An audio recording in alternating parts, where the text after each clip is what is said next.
All right, let's dive into one of the biggest questions in crypto right now.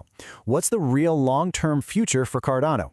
We're going to break down all the different forecasts, from the super conservative to the wildly optimistic, and try to figure out what could actually shape its path over the next couple of decades. Let's get right into it. And this, right here, is the central mystery. It's what I like to call Cardano's billion-dollar question. How can all these smart people, looking at the exact same data and the exact same technology, come up with price predictions that are literally worlds apart? I mean, just look at the sheer scale of this disagreement. On one side, you've got some models for the year 2040 that see Cardano kind of hovering around 69 cents. But on the other side, you've got these incredibly bullish models predicting a price over $230. That's not just a difference of opinion, that's like two completely different realities. So what on earth is going on here? Okay, before we try to solve that massive 2040 puzzle, let's, pump the brakes a little. Let's bring our focus way closer to home and get grounded in what the next couple of years might look like. This will give us a much better baseline for understanding that huge split we just saw.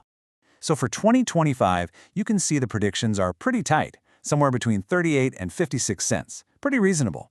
But then, look at 2026. Whoa, the range just explodes. The low end is down at 28 cents, but the high end jumps all the way up to $2.50. This just goes to show you how much volatility is baked in, and how much things like market hype and actual adoption can swing the price, even in the short term. So we've got this short-term volatility. The big question is, how does that transform into those two totally separate paths to 2040? Let's actually visualize this on a timeline and see how that gap between the safe bet and the moonshot just gets wider and wider over the years. And as you can see, man, this gap just keeps growing. By 2030, the low end is still under $1, but the high-end dreamers are talking about $58. Fast forward to 2040, and it's a chasm, from less than 70 cents all the way to over $230. This timeline is really the heart of the story. One asset, two profoundly different potential futures. So let's be real for a second. What has to happen for those gigantic upper-range numbers to even be possible? What does a world where Cardano is worth $50, $100, or even $200 actually look like? Let's start with that $58 target for 2030. To get there, we're not talking about a little bit of growth. We're talking about a world where the Cardano network has become absolutely essential. Think, a go-to platform for decentralized finance, for tracking global supply chains, or maybe even for digital ID systems. It would have to capture a huge piece of that pie. And then you have the 2040 number, $230 plus. Now, it's so important to stress, this is a highly speculative, super bullish model. This kind of outcome would mean Cardano didn't just grow, it had a monumental, world-changing expansion. We're talking about it becoming a foundational piece of the entire future digital economy. Okay, so if we're picturing Cardano as a rocket ship, we need to know what's in the tank. What's the fuel? What are the real, tangible things that could actually propel it towards those massive price targets? Well, it would basically take a perfect storm. First, the tech has to keep getting better, faster, cheaper, able to handle way more traffic. Second, you'd need an explosion of actual usage. We're talking DeFi and NFT apps that millions of people actually want to use every day. And all of this has to happen while the entire crypto market is in a massive bull run, and governments would have to create clear, friendly rules that encourage all this stuff instead of trying to shut it down. Yeah, it's a lot that has to go right.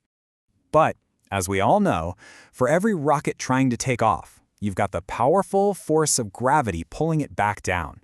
So we have to look at the flip side. What are the major risks that could keep Cardano grounded and lead to those more, boring sub-$1 forecasts? The number one headwind is just brutal competition. Can Cardano really steal users and developers from a giant like Ethereum or from super fast movers like Solana? Then you have the regulators. What if governments decide to crack down hard? That could stop innovation in its tracks. The ecosystem could also just fizzle out. What if they build it and nobody comes? And finally, a huge global recession could just drag the entire crypto market down with it, no matter how good Cardano's tech is. So, we've looked at the rocket fuel, and we've looked at the gravity, and this brings us to what is, without a doubt, the single most important thing to take away from all of this. All of these numbers we've been talking about, from 69 cents to $230, they aren't predictions, they're scenarios. And a scenario is just a story about what could happen if a whole bunch of other things happen first. It's a framework for thinking about the future, not a crystal ball that tells you what will be. This really boils it all down to the core message from the source material, which is, forecasts are scenarios, not guarantees. It doesn't matter if you're super bullish or bearish on Cardano, remembering this one simple rule is absolutely crucial. We're playing with possibilities here, not certainties. So I'll leave you with this question to chew on. When you look at all these powerful opposing forces, the potential for incredible tech upgrades on one side and the crushing weight of competition and regulation on the other, which of these forces do you think will ultimately win out and define Cardano's future? The answer to that is the key to figuring out which of these wildly different futures we might actually end up in.